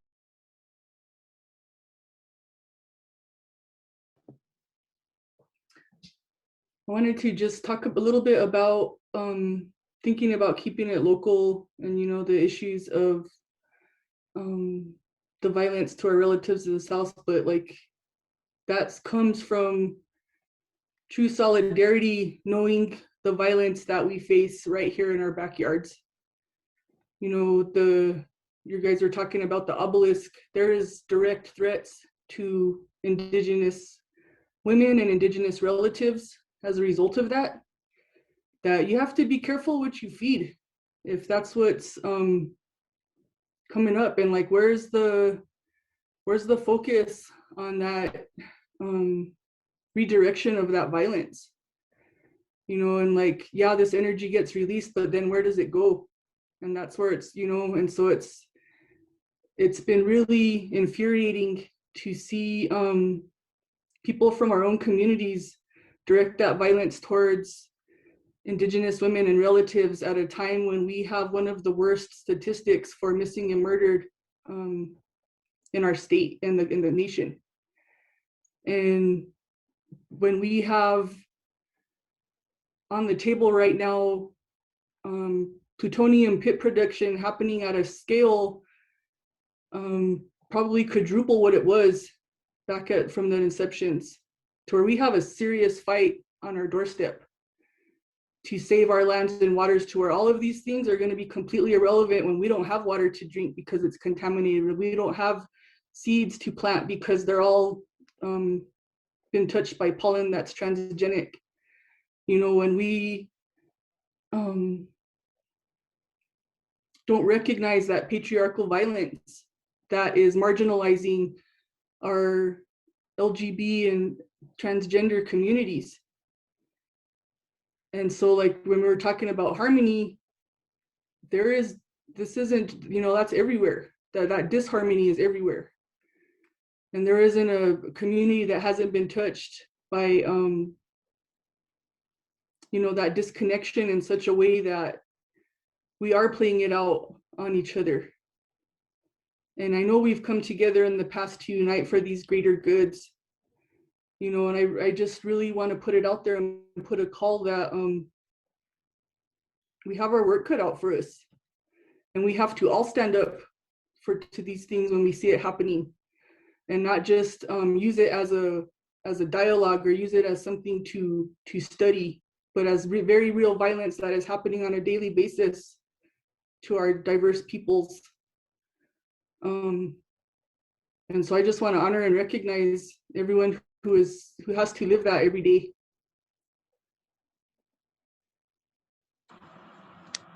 Thank you so much.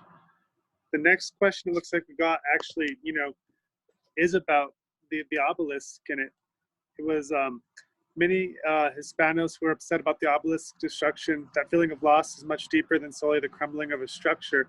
It's about a deep historical and present day feeling of being invisibilized, displaced, and gentrified, and the lack of acknowledgement that the white colonization had a very deep impacts on the community of Santa Fe. What are your perspectives about how to acknowledge this loss? I think for me, it's to acknowledge it that it's not a loss at all. That obelisk in no way connects to the communities that that are being mentioned. I think, you know, that obelisk never had anything to do with Hispanic communities, and it actually had everything to do with those forces that are working against those communities. And so having that obelisk taken down is a win for those communities too, because you know, even if it's symbolically connected to some people because it's been in the plaza forever, it never represented those people. It never represented anyone here in New Mexico. Maybe a few people, but it definitely not any, you know, majority communities here in New Mexico by any means. And so it's definitely to take it as a win for everybody to realize, like, letting what that stood for fall is a good thing, and definitely reiterating and seconding everything Beata just said as important to that conversation as well. Can I just say, jump in there real quick? Because, you know, a lot of us in the circle were involved in kind of the organizing that went around and even folks that I seen participants in in this conversation, you know, that organized with the removal of de Vargas, the removal of the Oñate in Alcalde, in the historic in the lands of Oquewingue, and then the Oñate at the Albuquerque Museum next to the Tigua Park would talk about erasure, right? And that's the thing, is I think we came up in this conversation, we have the hierarchies of colonialism and white supremacy that give us a location in our positionality. It's just a modern caste system. So it's almost like, well, if I'm placed in the removal of that statute, then somehow I have a position in Santa Fe. Connected to the de Vargas statute, there's this positionality, which is all based in the kind of the conversation that we've been having around buying into these principles of capitalism, neoliberalism, which is colonialism 2.0, and nationhood, right? Where when we're talking about harmony, we got to put all that shit's cartoons. Those are cartoon symbols. Those are cartoon representations that muddy our relationships as relatives. So I think we need to, you know, going back to the point, and I really thank you all for, you know, the podcast. Is one thing that we learned is we need to like switch the channel, man. All that is noise. And if we want to be good relative, let's cut out the noise. The obelisk is noise. The Oñates is noise. And if we talk about land back movement, it's all about combating gentrification for those that even identify as Hispanos. And so let's, you know, if we could just channel that noise and let's have the conversation about erasure and gentrification, then I think we could, you know, to me, the issues surrounding gentrification, land back, are the same movements that we need to bring our solidarity amongst our communities. And I think Moises is actually answering the real question, because that same attendee clarified that they were talking about just that, about the gentrification issues and the actual loss of being displaced from Santa Fe. And so, yeah, I think, you know, Moises is touching on the important parts of that, right? It's coming together to combat gentrification, which is ultimately tied to ongoing settlerism and colonialism, you know, the treatment of land as a commodity and the disrespect of land, and, you know, not valuing kinship relationships with how we relate to one another and all of our relatives in the land, and how, you know, settler perspectives and needs are centered in those stories, and, you know, undermining and, you know, working against it. Tomar palabra, si puedo. I'd like to speak, please. I would like to unite both questions when we talk about these events of Santa Fe, because in Juarez, there was a repercussion based on that. It was a big news what happened. I've realized that in Juarez, a lot of people don't know that we form one pueblo with El Paso, and people from El Paso don't realize that in another moment we were the same town, that we were divided by the borders. When the Santa Fe thing happened, myself as a representative of an indigenous community, they started asking me, doctors from universities and people from institutions, governmental institutions, what position we had the indigenous over here, because they were preparing to protect statues and monuments that would possibly be, if some communities decided, to be damaged or torn down. Because in Juarez, there is a street called El Ribereño, which is where the Rio Grande used to go through, and there are some statues of Cabeza de Vaca, Diego de Vargas, and Oñate. So the government was preparing to protect them because they didn't want them to be damaged. And I was surprised that the indigenous communities in Juarez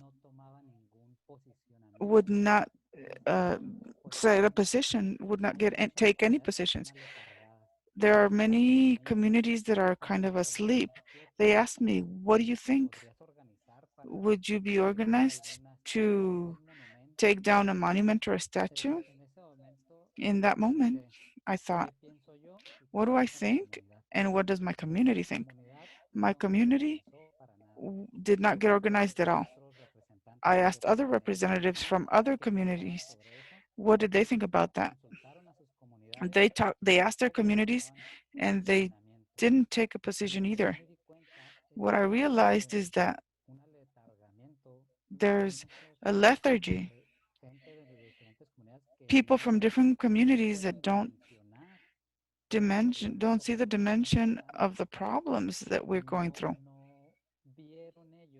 They don't see that act of taking down a monument, that it's not just damage to a physical object, but there's a deep symbolism about liberation. My people, the Ende, were also present when Pueblo Revolt was organized. They were there, and a lot of the pueblos united to take away that oppression that they were living under. But my people was sent as slaves to Cuba. In Cuba, my people united with what they call cimarrón, which were slaves from African origin that escaped, and my people got organized with them, and they organized a revolution in Cuba.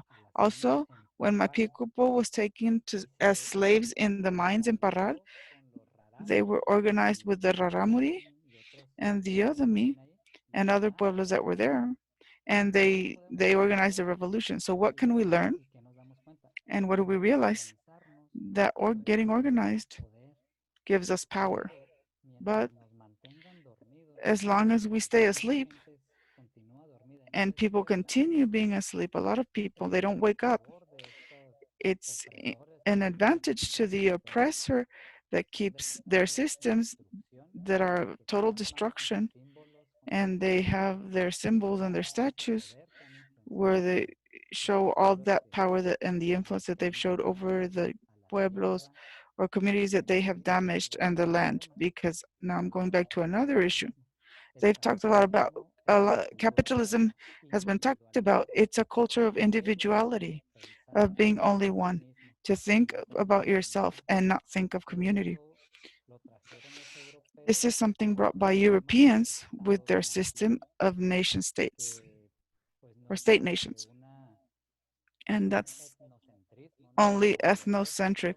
When the European thinks that they're the best thing, they export that way of thinking to the places that they go to, and they grab the identities of the people that live in certain places, and they introduce this way of thinking, which is capitalist, which is predatory, and it's ethnocide, and it's not really useful for humanity.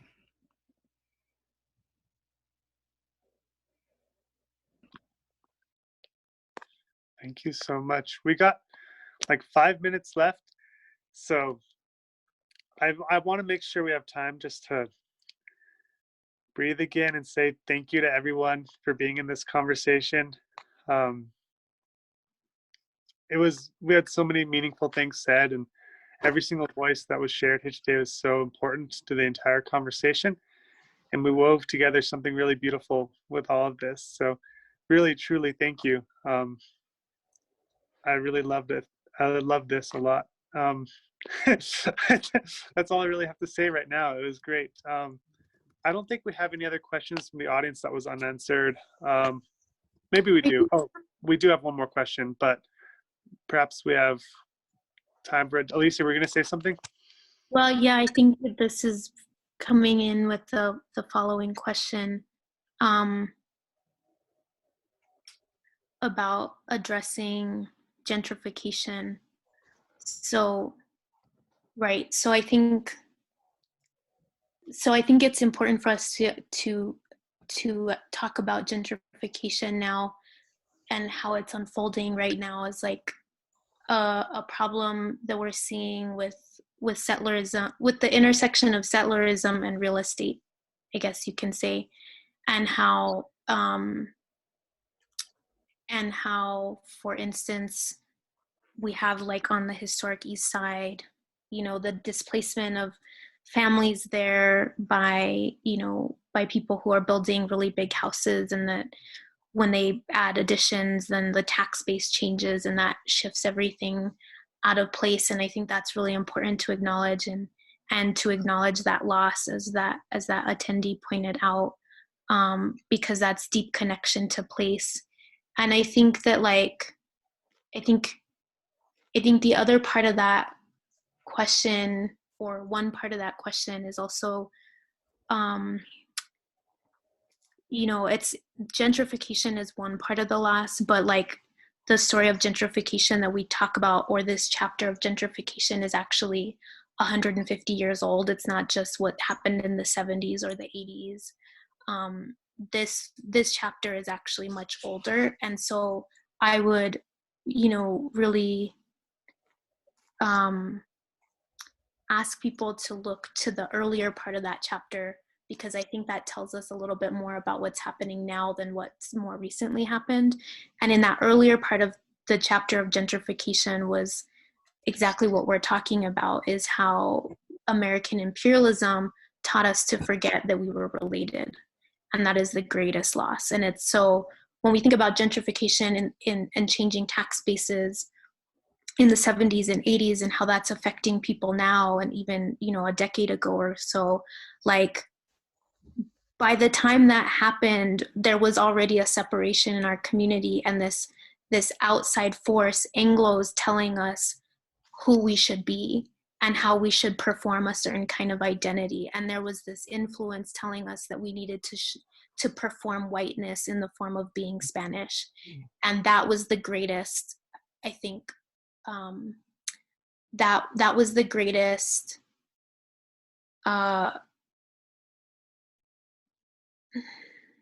that was the greatest wound that could have been enacted through gentrification and the very beginning of that. So I think that like it's all connected, and I would just gesture us to think about it as all connected.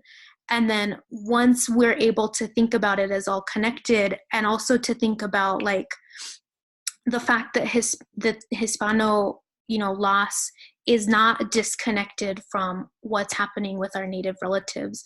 At the same time that Hispanos are getting displaced, our Native relatives are getting displaced as well. They're getting treated as tourist commodities in our public spaces. So I think that like we can't think of Hispano loss separate from all sorts of like state-sanctioned violence.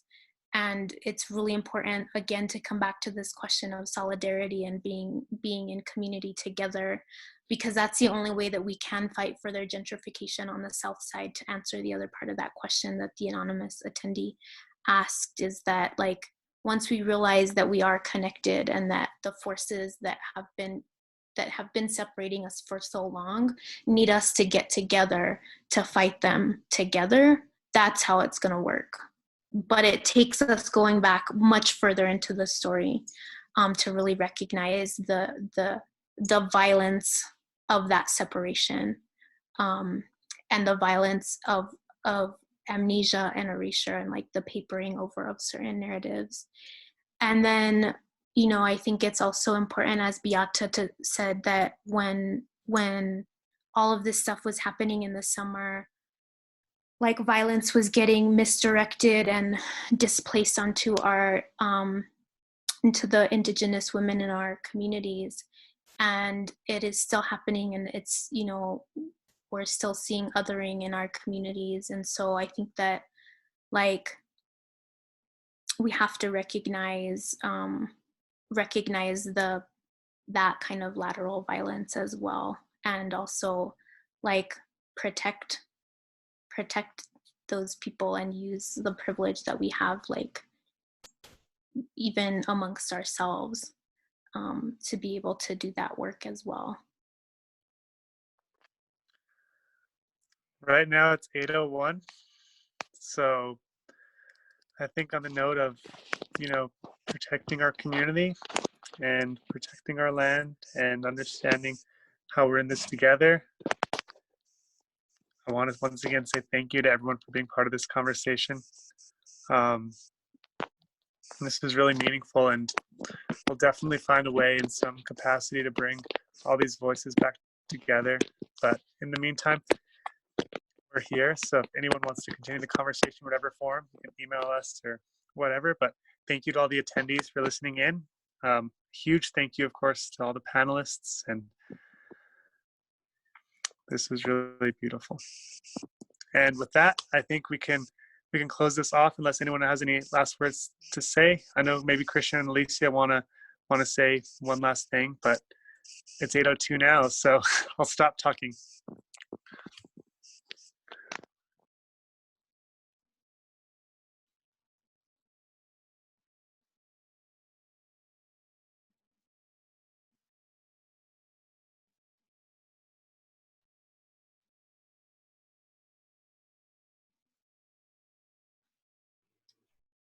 I feel like we're just waiting to say something, but yes, thank you for everyone who's come, for the for the panelists, and I think to each and everyone who's given this time to listen to. So hopefully we can take some of these words and put them into action. So, thank you. Thank you, everybody. Hatma, أنا غايبة يا